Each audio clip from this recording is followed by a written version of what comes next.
सच्चिदानंद सद्गुरु साईनाथ महाराज की जय। सद्गुरु श्री साईनाथुनि शरद बाबूजी की जय।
श्री सच्चिदानंद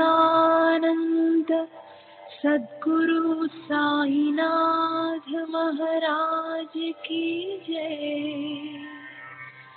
सद्गुरु श्री साईनाथुनि शरद बाबू जी की जय।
श्री सच्चिदानंद सद्गुरु साईनाथ महाराज की जय। सद्गुरु श्री साईनाथ शरद बाबू जी की जय। శ్రీ సాయినాథాయ నమః. శ్రీ సాయి సచ్చరిత్రము 12వ అధ్యాయం. నిన్నటి తర్వాయి.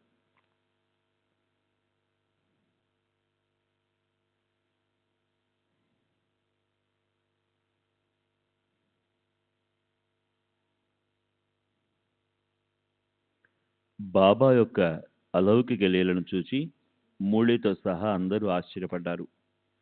అప్పుడు కాషాయ రంగు అర్థం విశదమై బాబా మహిమ అనుభవమైంది. ఆ మూళయే ఆ సాయి మహారాజే. ఆ మహారాజ్ కళ ఎవరు తెలుసుకోగలరు? వారి లీల అగాధం. ఇలాగే సాయి దర్శనంలో శ్రద్ధగల ఒక మామల్తదారు స్నేహితుడైన ఒక డాక్టర్ని వెంటబెట్టుకుని షిరిడికి బయలుదేరాడు. ఆ డాక్టర్ బ్రాహ్మణ కులస్తుడు, రామోపాసకుడు, ఆచారవంతుడు, స్నాన సంధ్యలు, విహితాచరణ నియమనిష్టలందు ప్రీతి కలవాడు. నా ఆరాధ్య దైవం జానకి ప్రాణవల్లభుడు, సాయిబాబా ముసల్మాన్ గనక నేను వారికి నమస్కరించను అని స్నేహితునికి ముందుగానే చెప్పాడు. ముసల్మాను పాదాలకు వందనం చేయడానికి నా మనసు అంగీకరించదు. అందుచేత షిరిడీకి వెళ్ళడానికి నేను మొదటి నుంచి వెనకాడుతున్నాను అని అన్నాడు. బాబా పాదాలపై పడు అని ఈయనెవరూ బలవంత పెట్టరు. ఇటువంటి ఆలోచనలు పట్టుదలను పెట్టుకోకు.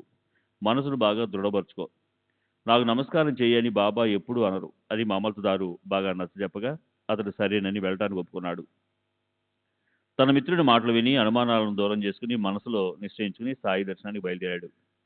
అయితే షిరిడిలో బాబా దర్శనార్థం మసీదుకి వెళ్ళగానే ఆశ్చర్యకరంగా అతనే ముందుగా సాయికి సాష్టాంగ ప్రణామం చేశాడు. అది చూచి అతని స్నేహితుడు చాలా ఆశ్చర్యపోయాడు. ముసల్మానుకు నాకంటే ముందుగానే ఎలా సాష్టాంగపడ్డావు? వారికి నమస్కరించనన్న నీ నిశ్చయాన్ని మర్చిపోయావా అని అడిగాడు.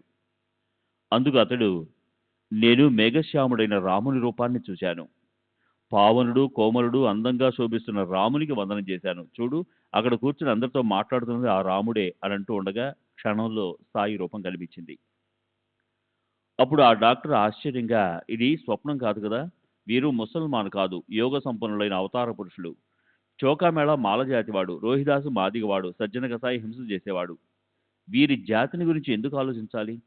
వీరు కేవలం జగత్తును ఉద్ధరించడానికి, జీవులను జనన మరణాల చక్రం నుండి తప్పించడానికి నిర్గుణ నిరాకారం నుండి సాకార రూపంలో ప్రపంచానికి వచ్చారు. క్షణంలో సాయి, క్షణంలో రామునిలా కనిపించినట్టు వీరు ప్రత్యక్ష కల్పద్రుమం. నాతో సాష్టాంగ ప్రణామాన్ని చేయించి నా అహంభావాన్ని అణిచివేశారు అని అనుకున్నాడు. మర్నాడు సాయినాథులు నన్ను కరుణిస్తే తప్ప నేను మసీదులో అడుగుపెట్టను అని దీక్షభూని షిరిడీలో ఉపవాసం ఉన్నాడు. అలా 3 రోజులు గడిచాయి. 4వ రోజు ఏం జరిగిందో శ్రద్ధగా వినండి. కాందేశ వాస్తవ్యుడైన డాక్టర్ స్నేహితుడు ఒకడు సాయి దర్శనానికి అక్కడికి వచ్చాడు. అతనిని 9 సంవత్సరాలు కలుసుకున్నందుకు డాక్టర్కు పరమానందం కలిగింది. అతనితో తను మసీదుకి వెళ్ళాడు. వెళ్తూ వెళ్తూ బాబాకు వందనం చేశాడు. బాబా, ఏం డాక్టర్, నిన్న పిలవడానికి ఎవరైనా వచ్చారా? ఎందుకు వచ్చావో నాకు జవాబు చెప్పు అని ప్రశ్నించారు. నిగూఢమైన ఆ ప్రశ్న విని డాక్టర్ కరిగిపోయాడు. తన నిర్ణయం స్మరణకు వచ్చింది. మనసులో చాలా బాధపడ్డాడు. అయినా ఆ రోజు అర్ధరాత్రప్పుడు అతనిపై బాబా కృప కలుగగా నిద్రలో పరమానంద స్థితి యొక్క మాధుర్యాన్ని జవిచూశాడు. తన స్వగ్రామానికి వెళ్ళిపోయిన తర్వాత కూడా అతడు 15 రోజులు సంపూర్ణ ఆనంద స్థితిని అనుభవించాడు. అలా అతనికి సాయి పాదాలందు భక్తి అధికమైంది. ఇట్లే సాయి లీలల యొక్క అనుభవాలు అసంఖ్యాకం. ఒకదానిని మించినది మరొకటి. చెప్పుకుంటూ పోతే గ్రంథ గౌరవం పెరుగుతుంది, కానీ గ్రంథం విస్తారమవుతుందన్న భీతితో తగ్గిస్తున్నాను. మొదట ప్రారంభించిన మూళే కథను వింటే శ్రోతలకు ఆశ్చర్యం కలుగుతుంది, కానీ అందులోని తాత్పర్యాన్ని, బోధించిన నీతిని అర్థం చేసుకోవాలి. తమ తమ గురువులందు దృఢ విశ్వాసం ఉంచాలి, కానీ వేరెక్కడా ఉంచకూడదు అని మనసులో బాగా నిశ్చయించుకోవాలి. ఇది రహస్యం. బాబా యొక్క ఈ లీలలో ఎంతకంటే వేరే కారణం కనిపించదు. ఎంతటి గొప్ప ఆలోచనాపరులకైనా ఇదే అర్థం స్ఫురిస్తుంది. ఎవరికి ఎంత కీర్తి ఉన్నా, తమ గురువులకు ఏ కీర్తి లేకపోయినా తమ గురువులందే విశ్వాసం ఉంచాలి అనే దీనిలోని ఉపదేశం. పురాణాలు, పుస్తకాలు వెదిగినా అంతటా ఈ బోధే నిండి ఉంది. కానీ ఇది అనుభవంలోకి వస్తే తప్ప నిష్ట కుదరదు. తమపై తమకు నమ్మకం లేని కొందరు ఆత్మనిష్ఠుల వలె ఊరేగుతారు. కానీ వారు జన్మలో పడే బాధలు అడుగడుగునా స్పష్టంగా కనిపిస్తాయి. వారికి ఇహం లేదు, పరం లేదు. జీవితాంతం ఎప్పుడూ ఏదో చింత.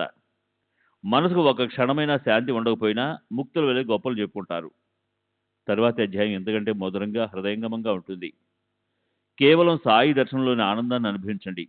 భీమాజీ పటేల్ అనే భక్తుని క్షయరోగాన్ని బాబా ఎలా తొలగించారు, మరియు భక్త చందోర్కరుని విశ్వాసాన్ని దృఢం చేసిన విషయం. బాబా కేవలం దర్శనంతో భక్తులను పాపరహితులను చేసి వారి ఐహిక కోరికలను తీర్చుతూ ఆధ్యాత్మిక అవసరాలను కూడా ప్రసాదిస్తారు. యోగుల దృష్టిపాతంతో నాస్తికుల పాపాలు కూడా తొలగినప్పుడు ఇక ఆస్తికుల పాపాలు సహజంగానే పోతాయి. పరతత్వంలో బుద్ధి స్థిరపడి అపరోక్షానుభవం కలిగిన వారి దృష్టి పడగానే దుస్తర పాపాల నుండి తరింపబడతారు. ఇటువంటి బాబా యొక్క కళ అర్థం కాదు. బాబా మీ పట్ల ప్రేమ కలిగి ఉన్నారని తెలుసుకుని జ్ఞానులు, అజ్ఞానులు అందరూ పరిశుద్ధమైన మనసుతో పవిత్రంగా శ్రవణం చేయండి. భక్తి ప్రేమలందు శ్రద్ధ ఎక్కడుంటుందో, ఎక్కడ బాబా యందు మనసులో ప్రీతి ఉంటుందో అక్కడే నిజమైన తపన, అక్కడే శ్రవణానందం ఉంటాయి. అనన్యంగా శరణు వచ్చిన వారికి వజ్రపంజరమై అపారమైన శక్తి కలిగి భవభయాన్ని హరింపజేయగల సాయి చరణాలకు హేమాడు నమస్కరిస్తున్నాడు. స్వస్తి శ్రీ సంతసజ్జన ప్రేరితము భక్త హేమాడ్ పంతి పరిచితమైన శ్రీ సాయి సమర్థ సచ్చరితంలో శ్రీ సంత్ గోలబ్ గురువు మరియు శ్రీరాముని దర్శనం అను 12వ అధ్యాయం సంపూర్ణం. శ్రీ సద్గురు సాయినాథార్పణమస్తు. శుభం భవతు. శ్రీ సచిదానంద సద్గురు సాయినాథ్ మహారాజ్ కీ జై. सद्गुरु श्री साईनाथ शरद बाबू जी की जय।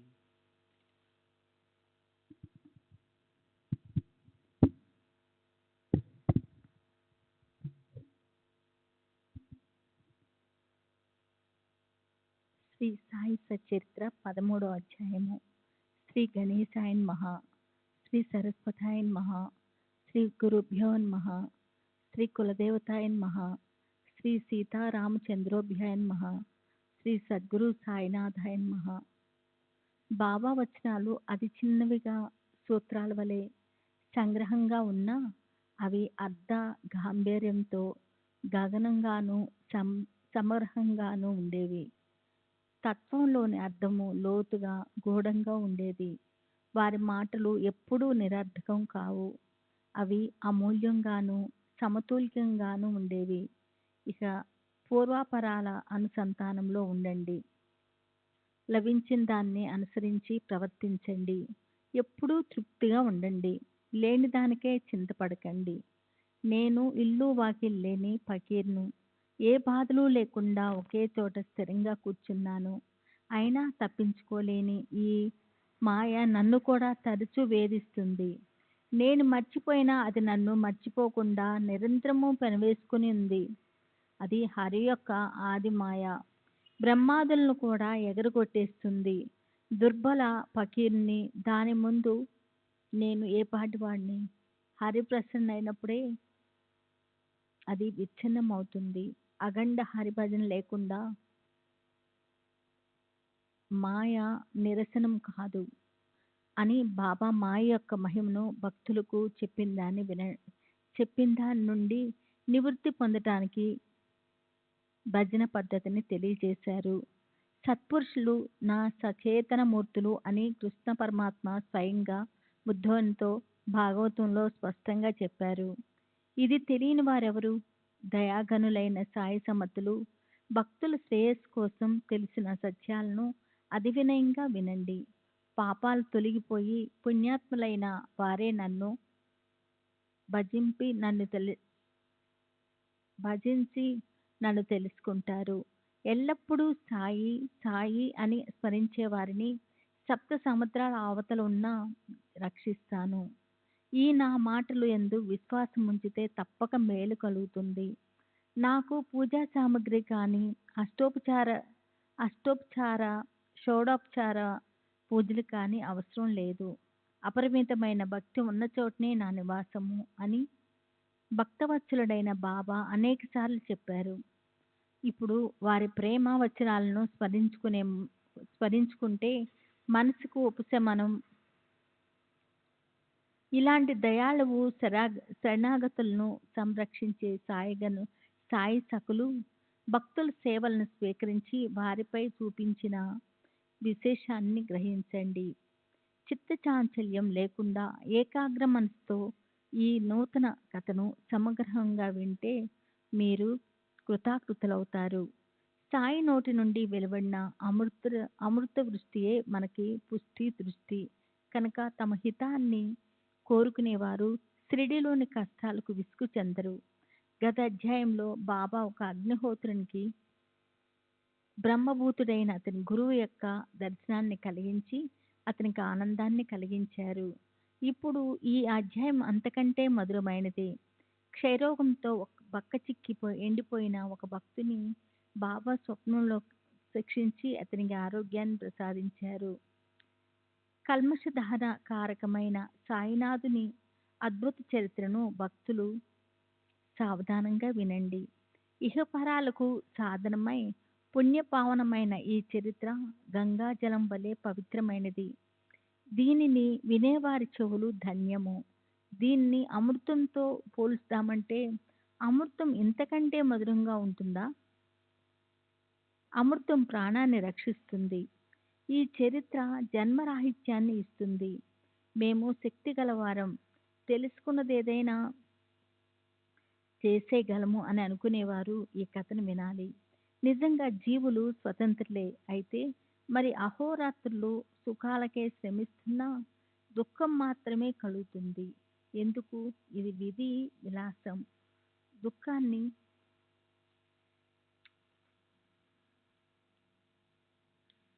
దుఃఖాన్ని తప్పించుకోవటానికి అడుగడుగున అనుక్షణము అప్రమత్తంగా ఉన్న దుఃఖము అతి శ్రద్ధగా మనల్ని వెతికి వెంటాడుతుంది. తప్పించుకోబోతే మెడకు చుట్టుకుంటుంది.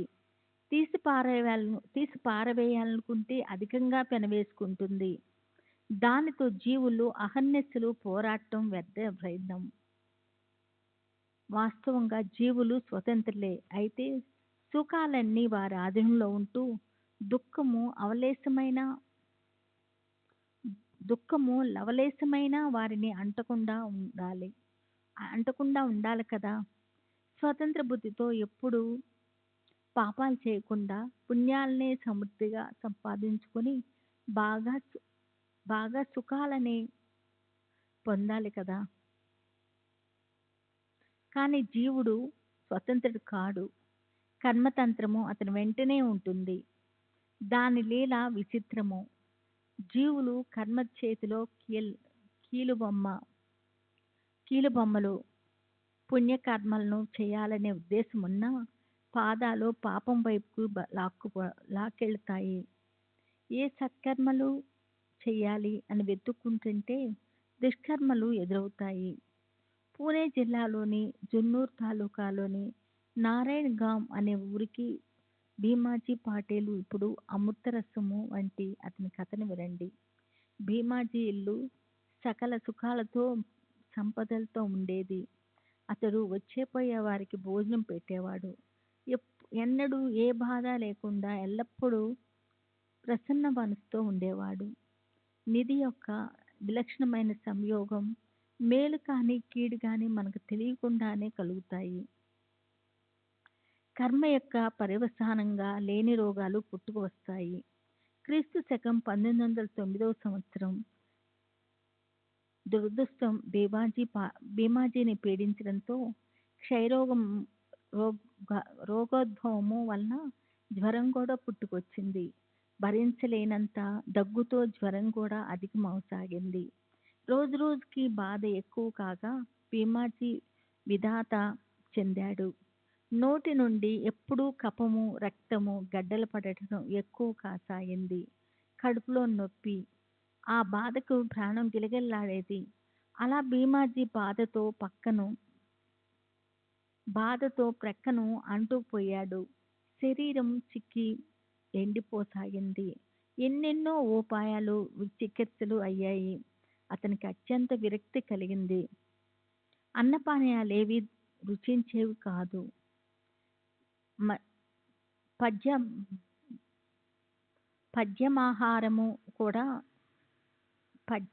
పద్యమాహారం కూడా జీర్ణమయ్యేది కాదు.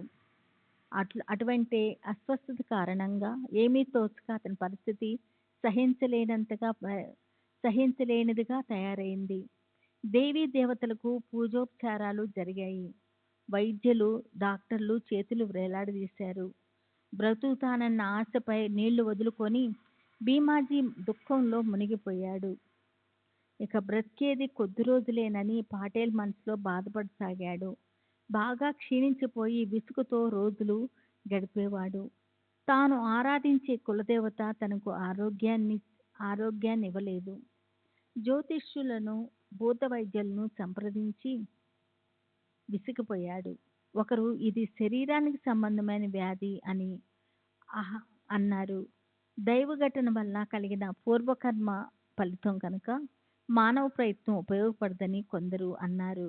డాక్టర్లు అయ్యారు, హకీములయ్యారు. అనేకులు చికిత్సలు చేసి అలసిపోయారు. ఎవరిది ఏది ఉపయోగపడలేదు. అందరి ప్రయత్నాలు విఫలమయ్యాయి. పాటేల్ బాగా నీరస చెందాడు. దేవా, నేను ఎలాంటి పాపం చేశాను?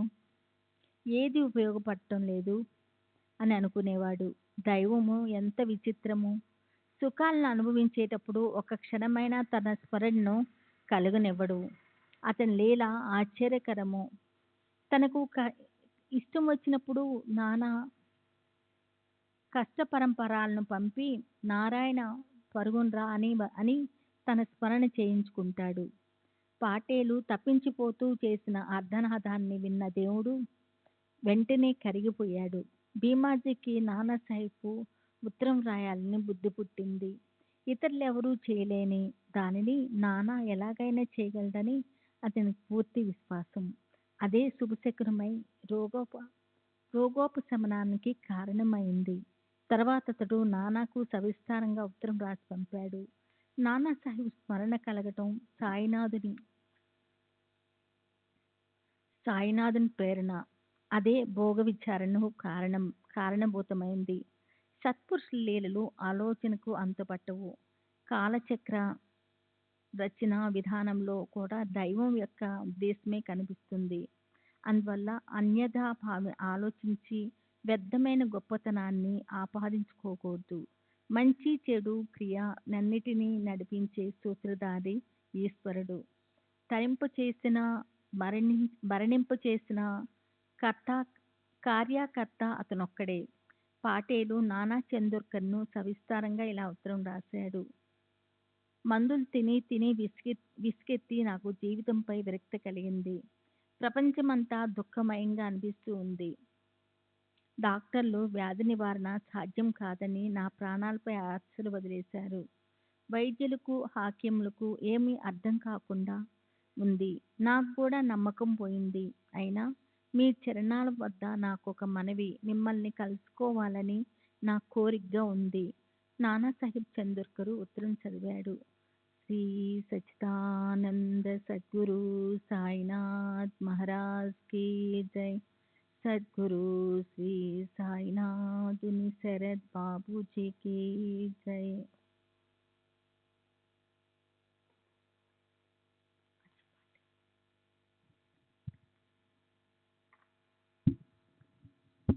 శ్రీ సచ్చిదానంద సద్గురు సాయినాథ్ మహారాజ్ కీ జై.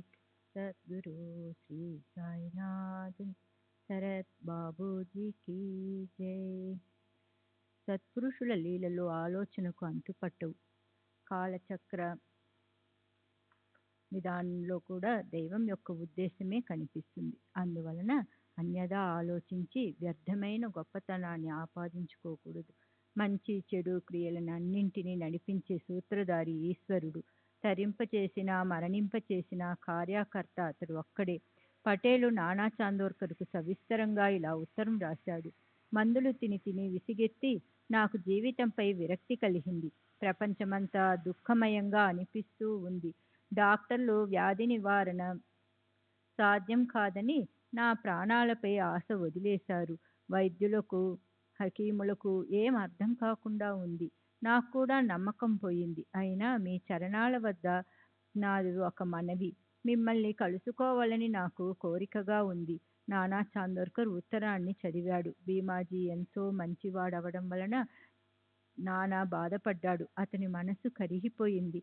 ఒక నివారణ ఉపాయాన్ని తెలుపుతూ జవాబు రాశాడు. వెంటనే వెళ్ళి సాయిబాబా పాదాలు పట్టుకో. ఇదొక్కటే తరుణోపాయం.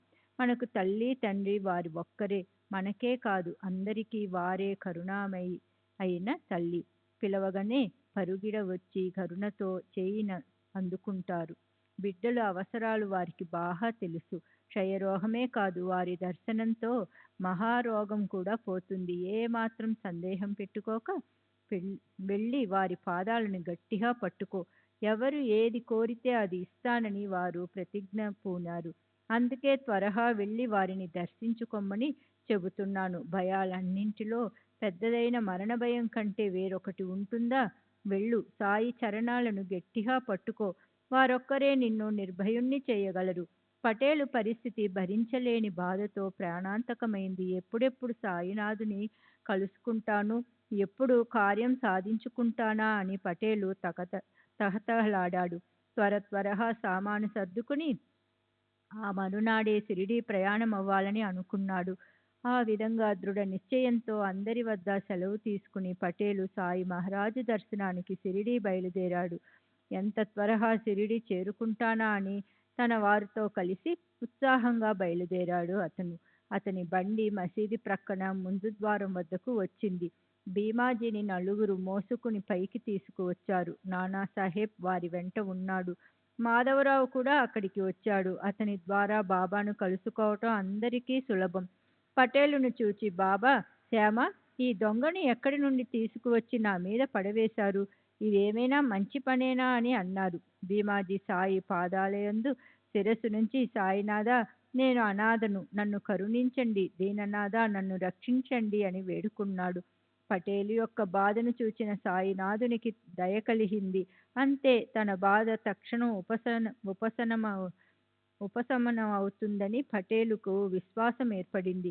భీమాజీ యొక్క అస్తవ్యస్తతను గమనించి దయాసాహరులైన సాయి సమర్థులు అమితంగా కరిగిపోయారు.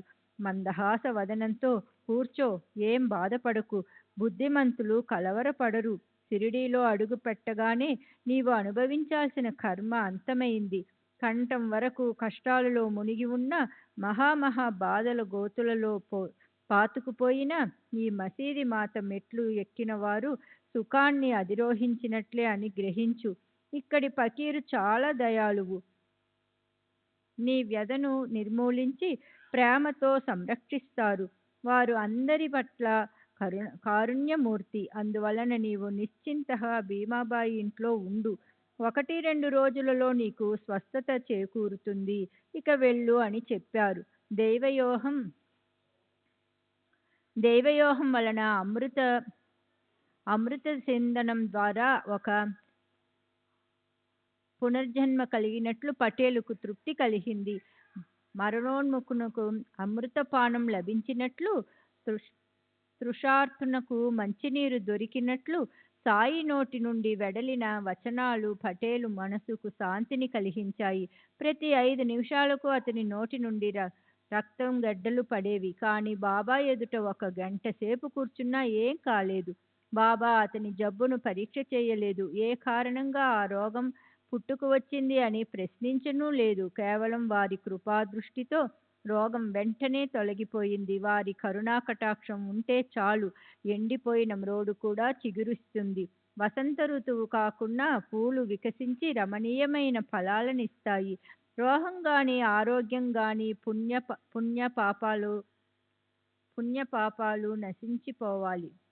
ఎవరి కర్మను వారు అనుభవించడం తప్ప అన్యోపాయం లేదు. కర్మను అనుభవించటం మాత్రమే రోగం నశించడానికి మార్గం. జన్మ జన్మలలోనూ ఇదే తప్పక జరుగుతుంది. కర్మను అనుభవించటం తప్ప రోగాన్ని తొలగించే మరో ఉపాయం లేదు. అయినప్పటికీ సత్పురుషుల దర్శనం వ్యాధి ఉపశమనానికి ఒక కారణం. దానితో వ్యాధిగ్రస్తులు దుఃఖపడకుండా వ్యాధి యొక్క బాధను సహించగలరు. వ్యాధి దారుణమైన బాధను కలిగిస్తుంది. కానీ సత్పురుషులు తమ కరుణా కటాక్షంతో కర్మానుభవ బాధలను సులువుగా నివారిస్తారు. అందువలన బాబా వచనాలే ప్రమాణం. అవి రామబాణం వంటి ఔషధం. ఒకసారి నల్ల కుక్కకు పెరుగన్నం తినిపించగా చలిజ్వరం నివారణమైంది. కథలో మరొక అడ్డు కథ అని అనిపిస్తుంది. కానీ దీని సారాంశాన్ని శ్రవణం చేస్తే ఆ కథ ఇక్కడ ఉచితమని అనిపిస్తుంది. దీనిని నా స్మరణకు తెచ్చింది సాయియే. నా కథను నేనే రచిస్తాను అని వారు చెప్పినట్లే ఇప్పుడు వారే నాకు ఈ కథను గుర్తు చేశారు. బాబా గణపతి అనే గొప్ప భావికుడైన దర్జీ జాతి వాడు ఉండేవాడు.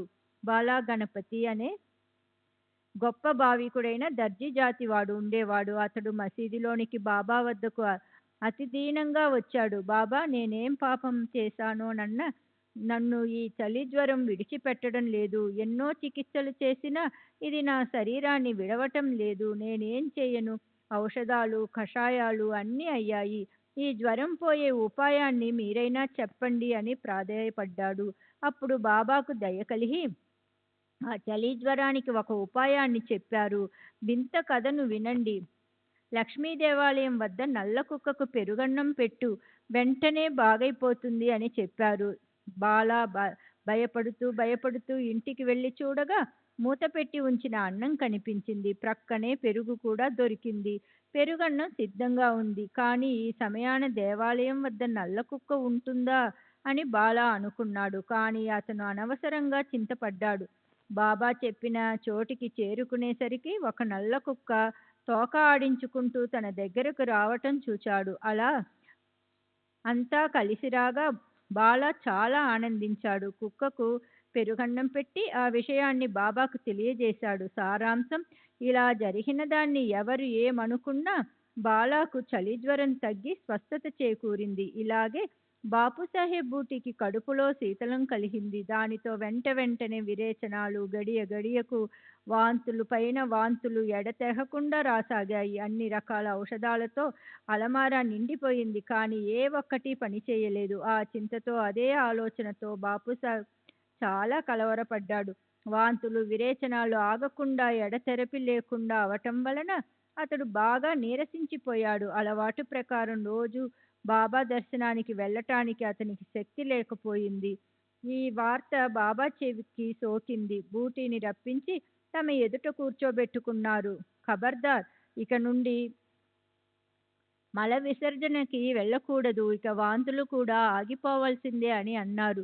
చూపుడు వ్రేలుతో అతన్ని ఉద్దేశించి మరలా అట్లాగే అన్నారు. తాత్పర్యం, వారి వచనాల దెబ్బ ఎలాంటివో గాని 2 వ్యాధులు పారిపోయి బూటి ఆరోగ్యం బాగుపడింది. శ్రీ సచ్చిదానంద సద్గురు సాయినాథ్ మహారాజ్ కీ జై. సద్గురు శ్రీ సాయినాథుని శరత్ బాబూజీ కీ జై.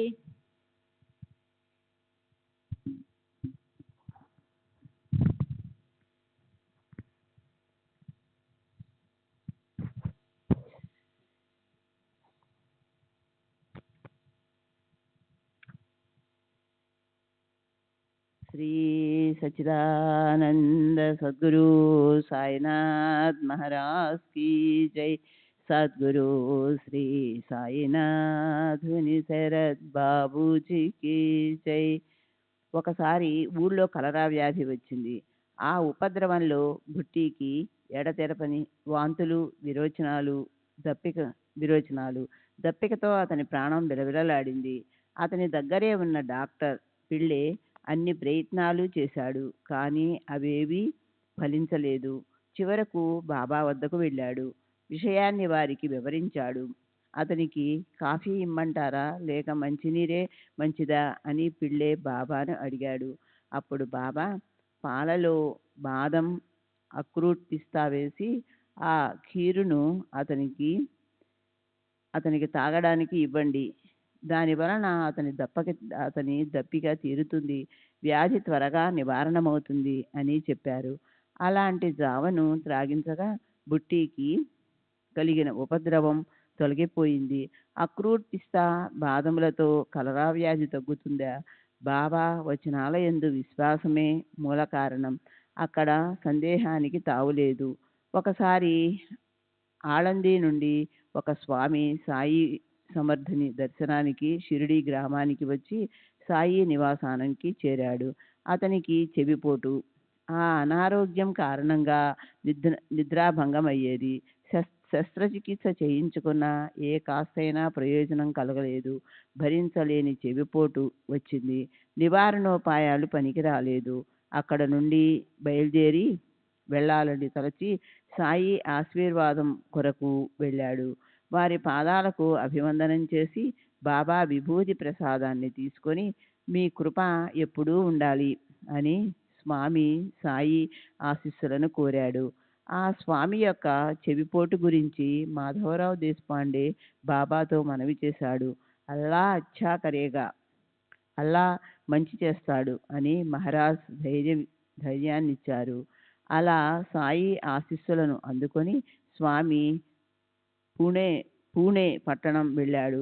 వారం రోజులకల్లా అతని చెవిపోటు తగ్గిపోయిందని ఉత్తరం రాశాడు. వాపు తగ్గినందువలన మరలా శస్త్రచికిత్స చేయించుకోవాలని తిరిగి ముంబైకి వెళ్ళాడు. మరలా అదే డాక్టర్ చెవిని పరీక్షించగా వాపు ఎక్కడా కనిపించలేదు. ఇక శస్త్రచికిత్స అవసరం లేదని డాక్టర్ చెప్పాడు. దానితో స్వామి యొక్క చింత తొలగిపోయింది. అందరికీ ఆశ్చర్యం కలిగింది. ఇలాంటిదే మరో కథ ప్రసంగవశాత్తు గుర్తుకు వచ్చింది. దానిని చెప్పి ఈ అధ్యాయాన్ని త్వరగా ముగిస్తాను. మసీదు యొక్క సభామండపంలో నేల పని ఆరంభించడానికి 8 రోజుల ముందు కాకా మహాజనీకి దుర్భరమైన అజీర్ణ వ్యాధి. దానివలన విరోచనాలు అధికంగా అవసాగాయి. తన భారాన్ని బాబాపై వేసి ఏ ఔషధాలను తీసుకోలేదు, ఏ చికిత్సలు చేసుకోలేదు. అతడు చాలా విసిగెత్తిపోయాడు. సాయి పూర్ణ అంతర్జ్ఞాని అని మహాజనికి తెలుసు. అందువల్ల తన అస్వస్థతను గురించి బాబాకు చెప్పలేదు. బాబా తలుచుకున్నప్పుడు వారే వ్యాధిని నివారిస్తారని పూర్తి విశ్వాసంతో వ్యాధిని సహిస్తూ ఉన్నాడు. కర్మ ఫలితాన్నంతా అనుభవించాల్సిందే, కానీ తనకు పూజలో ఏ ఆటంకము కలగకూడదని కాకా ఎప్పుడూ కోరుకునేవాడు. విరోచనాలు ఎడతెరిపి లేకుండా అవుతున్నందువలన దానివలన హారతి సేవ తప్పిపోకుండా ఏం చేశాడంటే చెంబులో నీరు నింపి చీకట్లో కూడా చేతికి అందేలా మసీదులో ఒక మూల ఉంచాడు. తాను బాబా వద్ద చరణ సంవాహన చేస్తూ కూర్చునేవాడు. హారతికి హాజరయ్యేవాడు. రోజు ఇలాగే జరిగేది. కడుపులో కదలిక కలగగానే చేతికి అందుబాటులో ఉన్న చెంబు పుచ్చుకొని ఏకాంత స్థలానికి వెళ్ళి నిర్మలుడై తిరిగి వచ్చేవాడు. నేల పని ప్రారంభించడానికి తాత్యా బాబా అను ఆజ్ఞ వేడగా వారు అతనితో ఏమన్నారో వినండి. మేము లేండీకి వెళ్ళి తిరిగి వచ్చాక ఆ నేల పని ప్రారంభించండి అని. తరువాత బాబా లేండీ నుండి తిరిగి వెళ్ళి తన ఆసనంపై కూర్చున్నారు. ఆ సమయానికి సరిగ్గా కాకా వచ్చి బాబా పాద సంవాహన మొదలుపెట్టాడు. కోపర్గాం నుండి వచ్చిన టాంగాలో ముంబై నుండి భక్తులు వచ్చారు. పూజా సామగ్రితో పైకి వెళ్ళి బాబాకు అభివందనం చేశారు. ఇతర భక్తులతో పాటు అంధేరి నుండి పటేలు కూడా వచ్చి పూజ కోసం పుష్పాలను అక్షతలను పట్టుకొని ఎదురు చూస్తూ కూర్చున్నాడు. ఇంతలో కింద ప్రాంగణంలో రథాన్ని ఉంచే చోట గుణపంతో త్రవ్వుతూ నేల పని మొదలైంది. ఆ శబ్దాన్ని విన్నంతనే బాబా విచిత్రంగా కేకలు వేశారు. వెంటనే కళ్ళను భయంకరంగా పెద్దవి చేసి తక్షణం నృసింహావతారాన్ని దాల్చారు. ఎవరు గుణపాలతో తవ్వుతున్నారు? వారి నడుం విరక్కొడతానంటూ సటకా పుచ్చుకొని లేచేసరికి అందరూ భయపడిపోయారు. గుణపాలను పారవేసి పనివాళ్ళు పరుగు తీశారు. కాకా కూడా బెదిరిపోయి లేచి పరిగెడుతూ ఉంటే బాబా అతని చేతిని పట్టుకున్నారు. ఎక్కడికి వెళుతున్నావు? కూర్చో అని అన్నారు. ఇంతలో తాత్యా లక్ష్మి వచ్చారు. వారిపై కూడా బాబా ఇష్టం వచ్చినట్లుగా తిట్లను కురిపించారు. ప్రాంగణం బయట ఉన్న గుంపును కూడా బాగా తిట్టారు. అప్పుడు అక్కడ పడి ఉన్న వేయించిన శనగపప్పు సంచిని అందుకున్నారు. బాబా కోపావేశాలతో ఉన్నప్పుడు భయభీతుడై నలుదిక్కులు పరిగెత్తిన వారెవరో ఆ సంచి మసీదులో పడిపోయి ఉంది. దానిలో బాగా సేరు గింజలుండి ఉంటాయి. వాటిని పిడికెడుగా బయటకు తీసి చేతిలో నలిపి పొట్టు ఊదేసి శుభ్రం చేసి వానిని మహాజనికి తినడానికి ఇచ్చారు. అలా ఒకవైపు తిడుతూనే మరోవైపు గింజలను పంచడం. శుభ్రమైన గింజలను అతని చేతిలో పోసి తినేసేయి అని అంటూ కొన్ని తాము నోట్లో వేసుకుంటూ అలా సంచిని ఖాళీ చేశారు. గింజలన్నీ అయిపోయాక నాకు దాహం వేస్తూ ఉంది, నీరు తీసుకొనిరా అని చెప్పారు. కాకా చెంబు నిండా నీరు తేగా తాము స్వయంగా తాగి అతనిని త్రాగు అని చెప్పారు. కాకా నీరు త్రాగిన తరువాత నీ మలద్వారం మూసుకుంది. ఆ బ్రాహ్మణులు ఎక్కడ చచ్చారు? వెళ్ళి వారిని పిలుచుకురా అని అన్నారు. తరువాత భక్తులు వచ్చారు. మసీదు మరల ఎప్పటి వలె నిండిపోయింది. నేల పని మరల ఆరంభమైంది. కాకా విరోచనాలు ఆగిపోయినాయి. విరోచనాలకు ఇదేమౌషధం? సత్పురుషుల పతనమే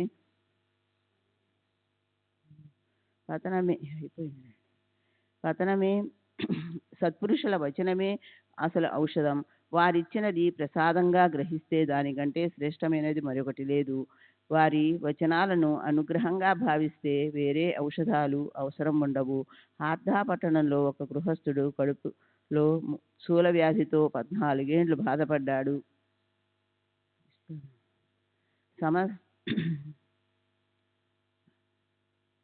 సమస్త ప్రయత్నాలు చేశాడు. అతని పేరు దత్తోపంతు. షిరిడీలో సాయి మహాత్ముల దర్శనంతో కష్టాలు నివారిస్తారని ఆ నోటా అలా విన్నాడు. వారి కీర్తనలు విని షిరిడీకి వెళ్ళాడు. సాయి చరణాలకు వందనం చేసి వారిని కరుణించమని ప్రార్థించాడు. శ్రీ సచ్చిదానంద సద్గురు సాయినాథ్ మహారాజ్ కీ జై. సద్గురు శ్రీ సాయినాథుని శరత్ బాబూజీ కీ జై. ప్రార్థించాడు. శ్రీ సచ్చిదానంద సద్గురు సాయినాథ్ మహారాజ్ కీ జై. సద్గురు శ్రీ సాయినాథుని శరత్ బాబూజీ కీ జై. వారి కీర్తిని విని షిరిడీకి వెళ్ళాడు. సాయి చరణాలకు వందనం చేసి వారిని కరుణించమని ప్రార్థించాడు. బాబా, ఈ కడుపు శూల నా వెంటపడి 14 ఏళ్లు నిండాయి. దీనికి పరమావధి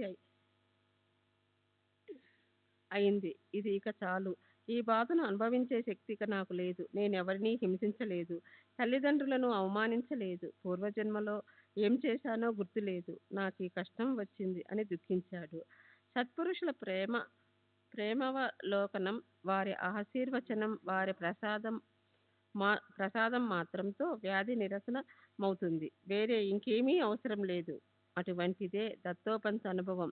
బాబా అభయహస్తం అతని శిరస్సున పడి వారి ఆశీర్వాదం, విభూతి ప్రసాదం లభించగానే అతని మనసుకు శాంతి కలిగింది. సాయి మహారాజు అతనిని కొన్ని రోజులు అక్కడే ఉంచేసుకున్నారు.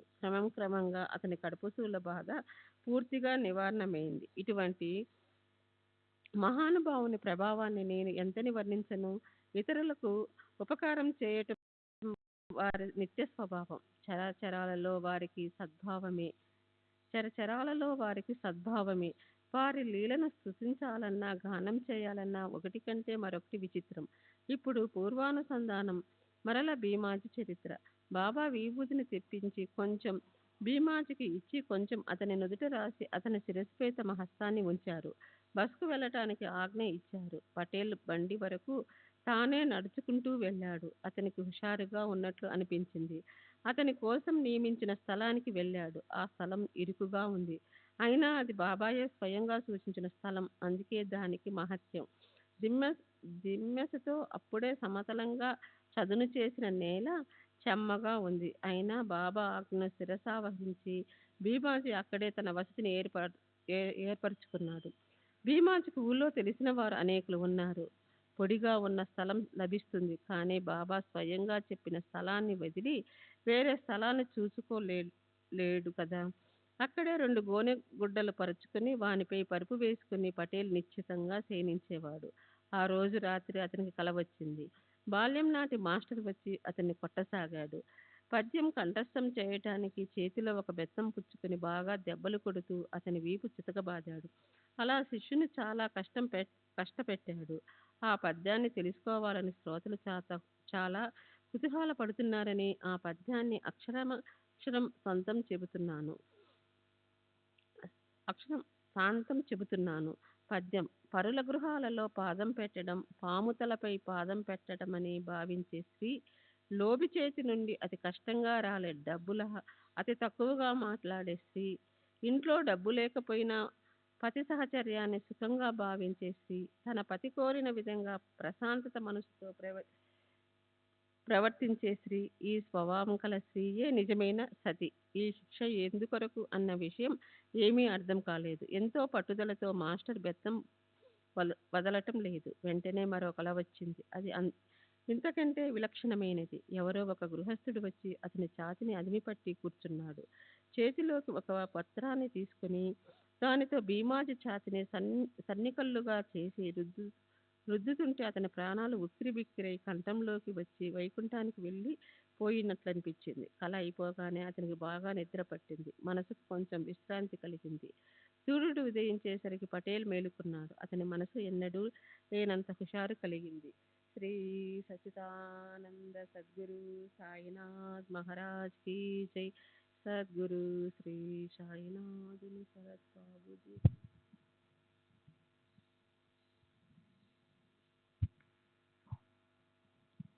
వ్యాధిని గురించిన ఆలోచనంతా పూర్తిగా మాయమైపోయింది. సన్నికల్లు పత్రం బెత్తంతో కొట్టడం ఎక్కడ గుర్తుంటాయి? కళ, భ్రమ అని జనులు అంటారు. కానీ ఒక్కొక్కప్పుడు దానికి విరుద్ధంగా అనుభవం అవుతుంది. పటేలుకి ఆ స్వప్న సమయంలో రోగం వదిలి బాధ తొలగిపోయింది. అతడు చాలా సంతోషించాడు. అతనికి పునర్జన్మ కలిగినట్లు అనిపించింది. బాబా దర్శనానికి మెల్లమెల్లగా బయలుదేరి వెళ్ళాడు. బాబా యొక్క చంద్రవదనాన్ని చూచి పటేలు మనసు సాగరంలా ఉప్పొంగింది. అతడు ఆ ఆనంద సాగరంలో మునిగిపోగా అతని కళ్ళు మూసుకొని పోయాయి. కళ్ళ నుండి ప్రేమాశ్రువులు ప్రవహించాయి. ఆ స్థితిలో బాబా పాదాలపై మస్తకాన్ని ఉంచాడు. బెత్తంతో శిక్షించడం, గుండెను బ్రద్దలు చేసే బాధ, దాని ఫలితం ఆనందాయకమైంది. బాబా, మీ ఈ ఉపకారానికి పామరుణ్ణైన నేను ఎలా బదులు తీర్చుకోగలను? అది అసఖ్యం. అందువల్ల కేవలం మీ పాదాలపై శిరస్సును ఉంచుతాను. ఇదే నా రుణ విముక్తి. ఇంతకంటే వేరే ఉపాయం లేదు. సాయి, మీ లీలలు అతర్క్యం, ఆలోచనలకు అందనివి అని బాబా కీర్తిని గానం చేస్తూ అక్కడ 1 రోజులు ఉన్నాడు.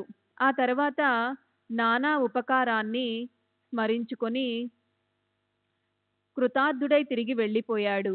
పటేలు బాబా యందు భక్తి శ్రద్ధలు కలిగి వారి కృపకు కృతజ్ఞతాపూర్వకంగా ఆనందంతో నిండిన మనస్సుతో తరచూ షిరిడి వచ్చేవాడు.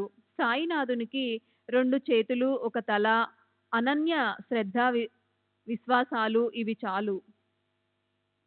వేరే ఏవి అవసరం లేదు. కానీ కృతజ్ఞత మాత్రం తప్పక ఉండాలి. కష్టాలలో చిక్కుకున్న వారెవరైనా సత్యనారాయణ స్వామికి మొక్కుకొని ఆపదల నుండి బయటపడగానే సత్యనారాయణ వ్రతాన్ని సాంగోపాకంగా ఆచరిస్తారు. అట్లే పటేలు సాయి సత్యవ్రతం చేయసాగాడు. ప్రతి గురువారం శుభ్రంగా స్నానం చేసి విధి పురస్సరంగా వ్రతాన్ని చేసేవాడు. జనులు సత్యనారాయణ కథలు చదువుతారు. పటేలు దాసుగున్ రచించిన అర్వాచీన భక్తలీలామృతంలోని సాయి చరితాన్ని ప్రేమపూర్వకంగా చదివేవాడు. 45 అధ్యాయాలు ఉన్న ఈ గ్రంథంలో దాస్గున్ అనేక భక్తుల గురించి గానం చేశాడు. వానిలో సాయినాథుని గురించి 3 అధ్యాయాలు ఉన్నాయి. అవి సాయి సత్యవ్రత కథలు. వ్రతాలలో ఉత్తమమైన ఈ వ్రతంలో పటేలు ఈ 3 అధ్యాయాలను చదివేవాడు. ఇలా అతడు అపరిమితమైన సౌఖ్యాన్ని పొందాడు. అతని మనస్సుకు ప్రశాంతి కలిగింది. ఆప్తులు, బంధుమిత్రులు సైతంగా ఆనందభరిత మనస్సుతో నియమంగా సాయి సత్యవ్రతాన్ని ఆచరించేవాడు. పూజా పద్ధతి, నైవేద్యం మొదలైనవన్నీ అదే పద్ధతి ప్రకారమే. ఇక్కడ సత్యనారాయణుడు, ఇక్కడ సాయి నారాయణుడు. రెండింటిలో ఏదీ తక్కువ కాదు. దీనినే పటేలు ప్రవేశపెట్టాడు. ఇది ఊరిలో పరిపాటై ఈ సాయి సత్యవ్రతం పరంపరంగా వాడుకలోనికి వచ్చింది. భాగ్యము ఉంటే దయామయులైన ఇటువంటి సత్పురుషులు తమ దర్శనంతో ప్రపంచంలోని దుఃఖాలను హరించి వేస్తారు. వారు కాలాన్ని వెనక్కి మళ్లిస్తారు. ఇక తర్వాతి కథలో ఒకరి సంతాన చింత వర్ణన. దీనిలో సత్పురుషులలోని ఏకాత్మత చమత్కారం ప్రకటమవుతాయి. నాందేడు పట్టణ నివాసి పార్సీ జాతీయుడైన ఒక గొప్ప శ్రీమంతునికి బాబా ఆశీర్వాదం లభించి పుత్ర సంతానం కలగడం. మౌల్వీ సాహెబ్ అనే సాధువు గురించి బాబా సూచించటం, పార్సీ వ్యక్తి ఆనందంతో తన గ్రామానికి వెళ్ళిపోవడం. అత్యంత ప్రేమపూరితమైన ఈ కథను శ్రోతలు శాంతచిత్తులై వినండి. సాయి యొక్క వాత్సల్యం, వారి సర్వవ్యాపకత్వం తెలుస్తాయి. హేమట్ పంత్ సాయికి శరణుజొచ్చి తర్వాత అధ్యాయాన్ని శ్రద్ధగా శ్రవణం చేయండని శ్రోతలకు, సాధువులకు నమస్కరిస్తున్నాడు. స్వస్తి. శ్రీ సంత సజ్జన పరితము భక్త హేమట్ పంతు విరచితము అయిన శ్రీ సాయి సమర్థ చరిత్రంలో భీమాజీ క్షయ నివారణము అన్న 13వ అధ్యాయం సంపూర్ణం. శ్రీ సద్గురు సాయినాథార్పణమస్తు. శుభం భవతు. శ్రీ సచ్చిదానంద సద్గురు సాయినాథ్ మహారాజ్ की जय. సద్గురు శ్రీ సాయినాథ్ ముని శరత్ బాబు. శ్రీ సచిదానంద సద్గురు సాయినాథ్ మహారాజ్ की जय. సద్గురు శ్రీ సాయినాథుని శరత్ బాబూజీ की जय. శ్రీ సాయి సచ్చరిత్రము 14వ అధ్యాయము. శ్రీ గణేశాయ నమః. శ్రీ సరస్వతాయ నమః. శ్రీ గురుభ్యో నమః. శ్రీ కులదేవతాయ నమః. శ్రీ సీతారామచంద్రాయ నమః. శ్రీ సద్గురు సాయినాథాయ నమః. జయ సాయినాథ, సత్పురుష, శ్రేష్ఠ, జయ జయ దయాలు, గుణగంభీర, జయ నిర్వీకార, పరాత్పర, జయ జయ అనంత, నిరవంద్య, భక్తులపైన ఉన్న దయతో వారికి తెలియకుండానే మీరు వారిపై దృష్టి నుంచి అనేక మిషలతో వారికి మీ సాన్నిధ్యాన్ని కలుగజేసి వారిని కష్టాల నుండి తరింపచేశారు. దీనులను ఉద్ధరించటానికి, భక్తుల చెడు వాసనలను, దుష్టులైన రాక్షసులను హతమార్చడానికి ఇది ఒక లీలావతారం. మీ వద్దకు సద్భావంతో వచ్చిన వారు ఆత్మస్వరూపం యొక్క ఆనంద రసాన్ని పానం చేశారు. వారి అంతరంగం ఆనందంతో నిండిపోయి ప్రేమ సుఖంతో ఊగిపోయారు. ఇటువంటి సకల సుగుణాల శోభితులైన సాయి సమర్థుల చరణాలపై హీన దీనునైన నేను అత్యంత వినయంగా సాష్టాంగ ప్రణామం చేస్తున్నాను. ఇప్పుడు పూర్వ కథానుసంధానము నల్ల కుక్కకు పెరగన్నం పెట్టగా చలిజ్వరం తొలగిపోయిన కథ అయిపోయింది. దుర్లభమైన కలరా వ్యాధి బాబా చూపుడు వేలితో బెదిరించి జావ తాగించగా తొలగటం, వేయించిన వేరుశనగ పప్పు తినిపించగా విరోచనాలు మాయమైపోవటం, మరియు ఒకరి కడుపు శూలం, మరొకరి కర్ణవ్యాధి, ఇంకొకరి బలీయమైన క్షయరోగం సాయి దర్శనంతోనే నశించిపోవటం విన్నాం. శ్రీ సాయి దయతో భీమాజీ సుఖ సంపన్నంగా సాయి యందు సంపూర్ణ కృతజ్ఞతో సాయి చరణాలకు పూర్తిగా శరణుచొచ్చాడు.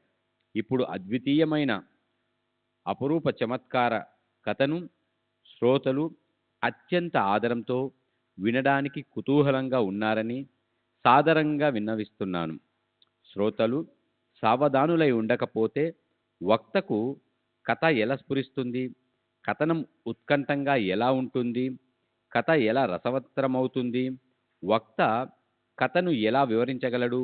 వక్త ఎప్పుడు శ్రోతల ఆధీనంలో ఉంటాడు. శ్రోతలే అతని ఆధారం.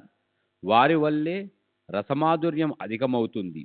ఇది సత్పురుషుల చరిత్ర. అందుకే సహజంగా అన్ని విధాల మధురం. సత్పురుషుల ఆహార విహారం మధురం. సహజంగా పలికే వారి వచనాలు మధురం. ఇది కేవలం వారి జీవిత చరిత్ర కాదు.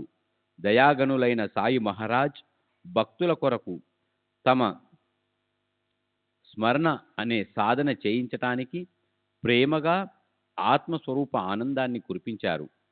ప్రవృత్తి మార్గ విషయాలు చెప్తూనే వారు నివృత్తి మార్గంలో ప్రవేశింపబెడతారు. ఈ విధంగా ఇది లౌకికానికి పరమార్థానికి సాధింపచేసే సత్పురుషుల కథ. అంటే ప్రపంచంలో సుఖంగా ఉంటూనే సావధానంగా మానవ శరీరాన్ని తప్పక స్వార్థకం చేసుకోవాలి. అనేక జన్మల పుణ్యఫలం ఆశించకుండానే జీవులను మానవ శరీరం లభిస్తుంది. శరీరంలో పరమార్థాన్ని తెలుసుకున్న వారు అదృష్టవంతులు.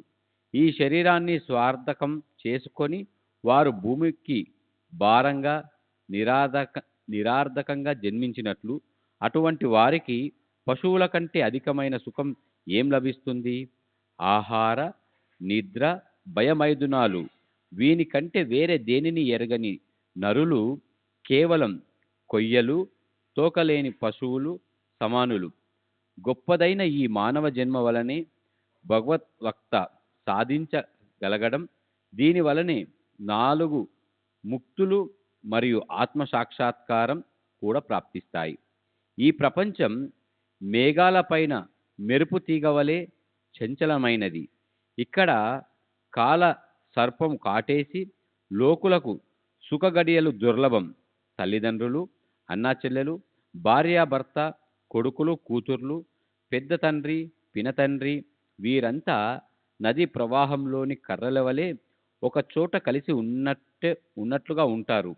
కర్రలు ఆ క్షణం అలా కనిపించినా అవి అలల తాకిడికి విడిపోయి మరల కలుసుకోవు. అట్లే వీరు కలుసుకోరు. తమ శ్రేయస్సును సాధించుకోలేని జనులు కన్న తల్లిని వ్యర్థంగా కష్టపెట్టిన వారే.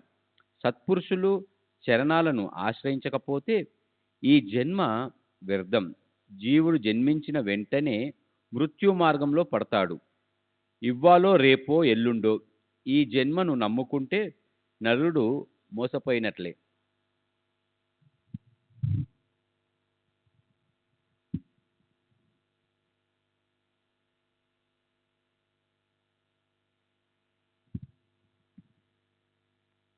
అందువల్ల మరణాన్ని ఎప్పుడూ స్మరణ యందుంచుకోవాలి. కాల్కొని శరీరం కాలుకొని ఆహారం ఇది ఈ ప్రపంచ లక్షణం. అందువల్ల అప్రమత్తంగా ఉండాలి. ప్రపంచ వ్యవహారాలలో జాగ్రత్తగా నడుచుకుంటే పరమార్థం అనాయాసంగా లభిస్తుంది. ప్రపంచ వ్యవహారాలలోనూ పురుషార్థాలను సాధించుకోవడంలోనూ సోమరితనం, ఉదాసీనత పనికిరావు. సాయి కథను ప్రేమతో వింటే శుభం కలుగుతుంది మరియు సాయి చరణాలందు భక్తి అభివృద్ధి అయి సుఖాల నిధి లభిస్తుంది. సాయి యందు సంపూర్ణ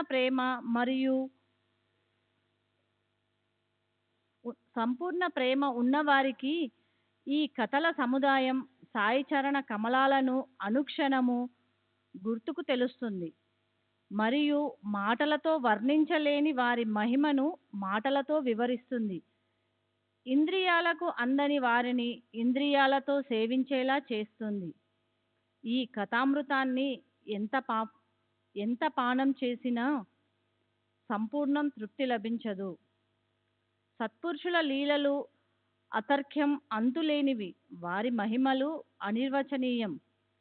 వానిని మాటల్లో సంపూర్ణంగా చెప్పగల సమర్థులెవరు? ఈ కథలు నిత్యం చెవులలో పడుతూ ఉంటే సాయి ఎల్లప్పుడూ కళ్ళలో మనసులో మెదులుతూ ఉంటారు. పగలు రాత్రి మన స్మరణలో, చింతనలో, ధ్యానంలో ఉంటారు.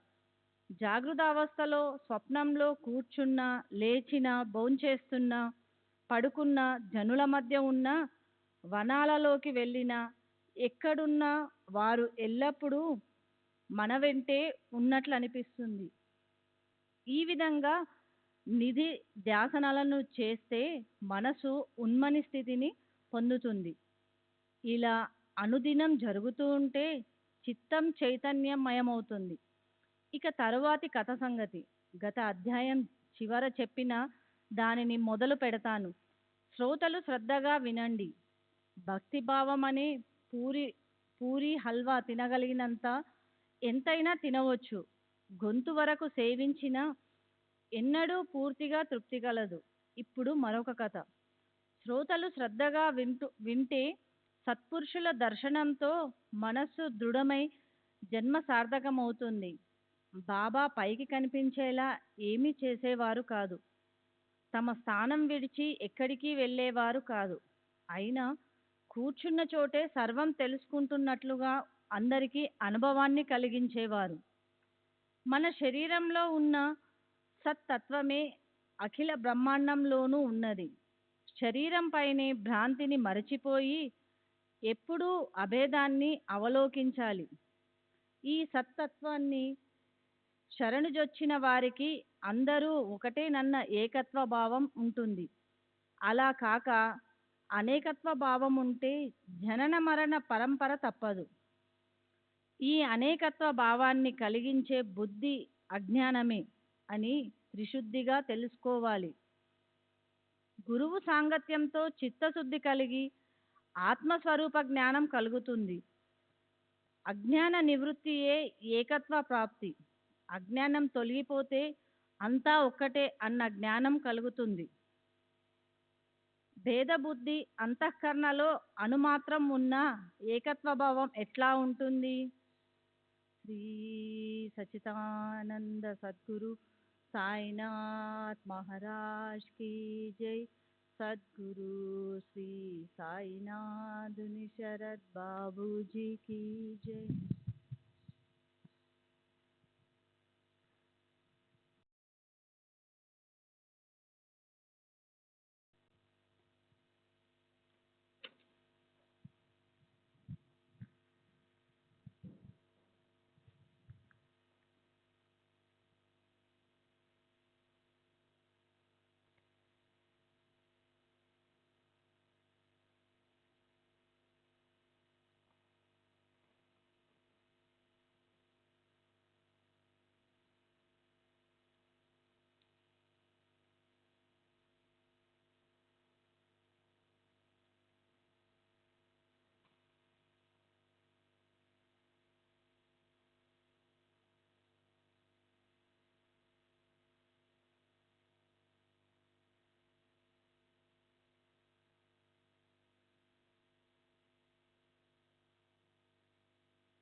श्री सच्चिदानंद सद्गुरु साईनाथ महाराज की जय। सद्गुरु श्री साईनाथ शरद बाबू जी की जय। साई रहम नजर करना, बच्चों का पालन करना। साई रहम नजर करना, बच्चों का पालन करना। जाना तुमने जगत पसार, सब ही झूठ जमाना। जाना तुमने जगत पसार, सब ही झूठ जमाना। साई रहम नजर करना, बच्चों का पालन करना। साई रहम नजर करना, बच्चों का पालन करना। मैं अंधा हूँ बंदा आपका, मुझसे पथ दिखलाना। मैं अंधा हूँ बंदा आपका, मुझसे पथ दिखलाना। साई रहम नजर करना, बच्चों का पालन करना। साई रहम नजर करना, बच्चों का पालन करना। दास गणों कहे अब क्या बोलूं, थक गई मेरी रसना। दास गणों कहे अब क्या बोलूं, थक गई मेरी रसना। साई रहम नजर करना, बच्चों का पालन करना। साई रहम नजर करना, बच्चों का पालन करना। रहमो नजर करो अब मोरे साई, तुम बिना नहीं मुझे माँ बाप भाई। रहमो नजर करो मैं अंधा हूँ बंदा तुम्हारा। मैं अंधा हूँ बंदा तुम्हारा। मैं ना जानू ना जानू, मैं ना जानू अल्लाह इलाही। रहमो नजर करो, रहमो नजर करो अब मोरे साई। तुम बिना नहीं मुझे माँ बाप भाई। रहमो नजर करो काली जमाना मैंने गमाया। काली जमाना मैंने गमाया। साथी आखिर का, साथी आखिर का, साथी आखिर का तुम बिना कोई। रहमो नजर करो, रहमो नजर करो अब मोरे साई।